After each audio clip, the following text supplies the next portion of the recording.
Salam. Bugün sənin üçün çox maraqlı bir mövzumuz var. Jared Diamond'ın o məşhur Tüfəng, Mikrov və Polad kitabından danışacağıq. Oradakı əsas fikirləri bir növ səninlə bölüşəcəyik. Salam. Bəli, kitab həqiqətən fundamental suallar qoyur. Elədir. Başlanğıc sualı çox sadə görünsə də əslində çox dərindir. Niyə bəşər tarixinin axarı fərqli qitələrdə bu qədər, kəskin fərqli olub? Və xüsusilə niyə məhz Avrasiya kökənli cəmiyyətlər digərlərini deyək ki, fəth etdi, amma tərsi olmadı? Bəli, niyə məhz olar? Və Diamond'un cavabı çoxlarının bəlkə də düşündüyünün əksinə olaraq heç də irqi və ya bioloji fərqlərdə deyil. O, bu köhnə əsassız nəzəriyyələri, belə deyək, qətiyyətlə rədd edir. Yaxşı ki edir. Bəs onda fokus hardadır? Fokus tamamilə coğrafiya və ətraf mühitdədir.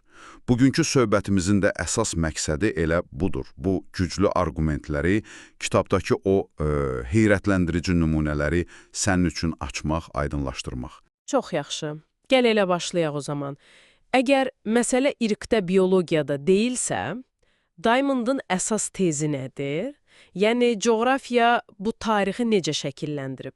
Əsas fikir, bax budur ki, qitələr arasındakı o coğrafi və ekoloji fərqlər var ha? Məsələn, əhliləşdirməyə yararlı bitki və heyvanların olub-olmaması, onların necə yayılması, bax bunlar hər şeyin təməlində durur. Yəni, təbiətin verdiyi başlanğıc şərtlər. Tamamilə. O, məsələn, Polineziya adaları nümunəsini verir. Eyni kökdən gələn insanlar fərqli adalara köçürürlər və çox qısa zamanda bir-birindən tamamilə fərqli cəmiyyətlər yaradırlar. Necə yəni fərqli? Məsələn, Chatham adaları var, ora çox kasıb, resursları az olan bir yerdir. Oradakı Mariorilər kiçik, sülsevər qruplar halında qalırlar, ovçu-yığıcı kimi. Amma onların qohumları Yeni Zelandiyaya gedən Maorilər. Maorilər daha məşhurdur. Bəli, çünki Yeni Zelandiya daha münbit, daha zəngin idi. Orada Maorilər əkinçiliyə keçə bildilər. Əhaliləri artdı, mürəkkəb, təbəqəli və olduqca döyüşkən cəmiyyətlər qurdular. Bax, bu fərq sırf ətraf mühitin təsiridir. İnsanlar eyni idi, amma şərait fərqli. Deməli, açar söz qida istehsalıdır, əkinçilik və heyvandarlıq. Bəli, hər şey oradan başlayır. Və bu, yəni qida istehsalı, heç də hər yerdə başlamayıb. Müstəqil şəkildə çox az mərkəz olub. Məsələn, Bərəkətli Hilal, eləmi? Bizim region. Tamamilə doğru. Bərəkətli Hilal kimi yerlərdə şanslıydılar. Çünki orada həm əhliləşdirməyə uyğun çoxlu yüksək kalorili bitkilər vardı, buğda, arpa kimi. Həm də əhliləşdirilə bilən böyük heyvanlar, qoyun, keçi, inək, hətta at. Bu, çox böyük bir, necə deyim, təsadüf və üstünlük idi. Bəs bu üstünlük nəyə gətirib çıxardı? Qida çox oldu, sonra? Qida artıqlığı yarandı, yəni ehtiyacdan çox qida. Bu o deməkdir ki, əhali arta bilər. İnsanlar köçəri həyatı buraxıb oturaq həyata keçə bildilər. Oturaq həyat isə daha mürəkkəb cəmiyyətlər deməkdir. Bəli, təbəqələşmə başladı. Yəni artıq hamı eyni işi görmürdü. İdarəçilər, kahinlər, döyüşçülər kimi fərqli sosial qruplar yarandı və ixtisaslaşma, sənətkarlar, yazıçılar və s. Hamısı o qida artıqlığı sayəsində mümkün oldu. Bax, indi gəldi işin ən maraqlı yerinə. Bu qida istehsalı artıqlıq necə olur ki, kitabın adına çıxır? Yəni, tüfəng, mikrop və palada necə bağlanır? Əlaqə birbaşa və çox güclüdür. Dedi axı, qida artıqlığı olanda bəzi insanlar başqa işlərlə məşğul ola bilir. Sənətkarlıqla, texnologiya ilə. Məsələn, metalurgiya ilə. Metal emalı getdikcə inkişaf etdiyi gəldi çıxdı polada. Poladdan daha möhkəm qılınclar, zirihlər düzəldildi. Sonra bu texnoloji inkişaf odlu silahlara, tüfənglərə yol açdı. Bu, işin polad və tüfəng tərəfi. Bəs mikroblar, o necə oldu? Mikroblar bəlkə də hamısından daha həlledici oldu. Açığı, bu çox dəhşətli bir hekayədir. Avrasiyada insanlar minillər boyunca əhliləşdirdikləri heyvanlarla, inəklə, donuzla, toyuqla çox sıx təmasda yaşadılar. Eyni həyətdə, eyni evdə demək olar ki. Bəli. Və bu təmas nəticəsində heyvanlardan insanlara çoxlu xəstəliklər keçdi. Zamanla Avrasiya əhalisi bu xəstəliklərə qarşı, yəni çiçək, qızılca kimi ölümcül xəstəliklərə qarşı müəyyən immunitet qazandı. Amma Amerika və ya Avstraliya yerlilərinin belə əhliləşmiş heyvan sürüləri yox idi. Deməli, onların immunitet sistemi bu mikroblarla tanış değildi. Heç tanış değildi. Ona görə də Avropalılar Amerikaya gələndə təkcə tüfəngləri və polad qılıncları ilə deyil, həm də özləri ilə gətirdikləri o mikroblarla gəldilər. Bu mikroblar yerli əhali üçün tamamilə yeni idi və dəhşətli epidemiyalara səbəb oldu. Milyonlarla insan öldü. Pisaro'nun çox az sayda əskərlə nəhəng İnk imperiyasını məhv etməsində bu mikrobların rolu bəlkə də odlu silahlardan daha çox idi. Bu, həqiqətən ağla sığılmazdı. Tarixin gedişatını gözə görünməz varlıqların bu dərəcədə dəyişməsi çox təsirli. Bəs başqa coğrafi amillər, məsələn, qitələrin forması.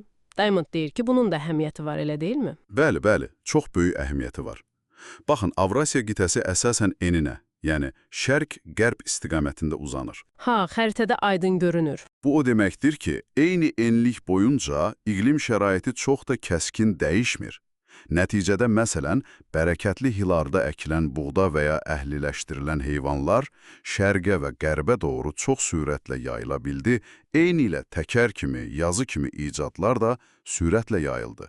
Çünki iqlim maneəsi az idi. Amma Amerika və Afrikada vəziyyət fərqlidir. Tamamilə fərqli.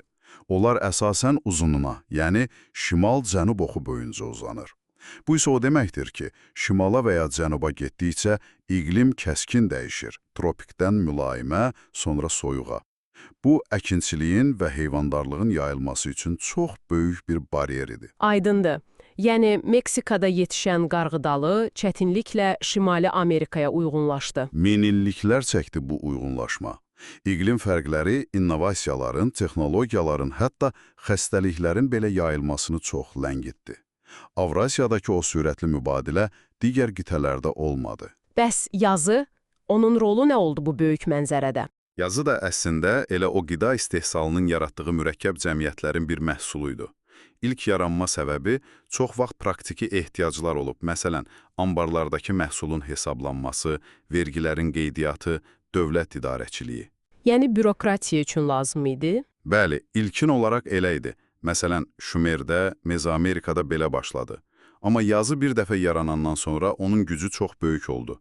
Biliklərin istər texnoloji, istər coğrafi, istər hərbi, dəqiq şəkildə toplanmasına, saxlanmasına və nəsildən nəslə ötürülməsinə imkan verdi. Bu da idarə etməni daha effektiv etdi. Daha böyük, mərkəzləşmiş dövlətlərin, imperiyaların yaranmasına şərait yaratdı. Və yəqin ki, yazının yayılması da Avrasiyada daha sürətli olub? Əlbəttə. Yenə də o şərq-qərb oxunun üstünlüyü, yazı sistemləri də o coğrafi dəhliz boyunca daha asan yayıldı. Deməli, əlaqələr, yayılma sürəti, bunlar çox kritik məsələlərdir. Bəs tərs proses də mümkündürmü? Yəni, təcrid olunma nəticəsində inkişafın dayanması, hətta geriləməsi? Çox yerində sualdır. Bəli, Diamond bunu da vurğulayır.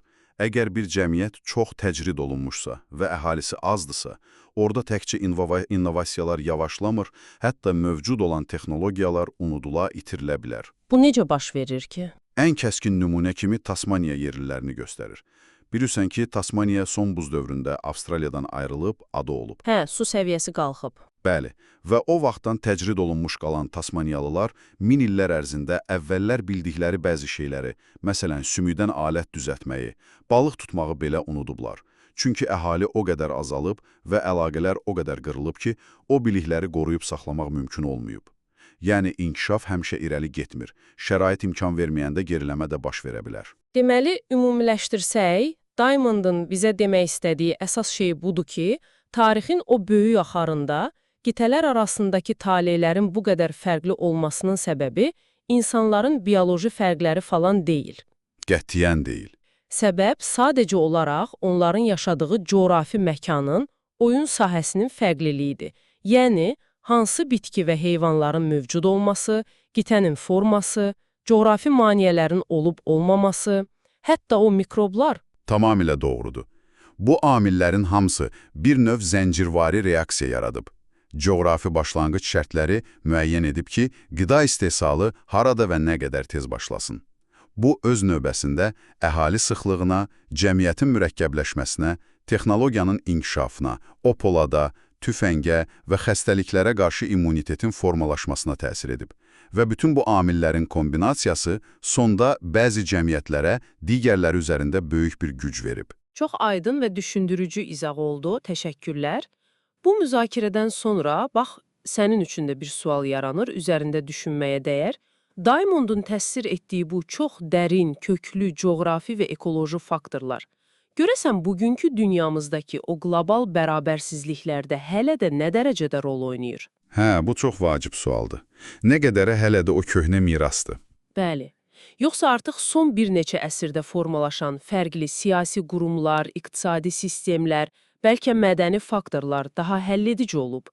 Bu doğrudan da ayrıca bir müzakirə mövzusudur. Üzərində çox düşünmüyorlar. Ümid edirik ki, Diamond'un bu möhtəşəm kitabının əsas arqumentlərinə etdiyimiz bu qısa səyahət sənin üçün faydalı oldu, tarixə bəlkə də biraz fərqli gözlə baxmağa kömək etdi.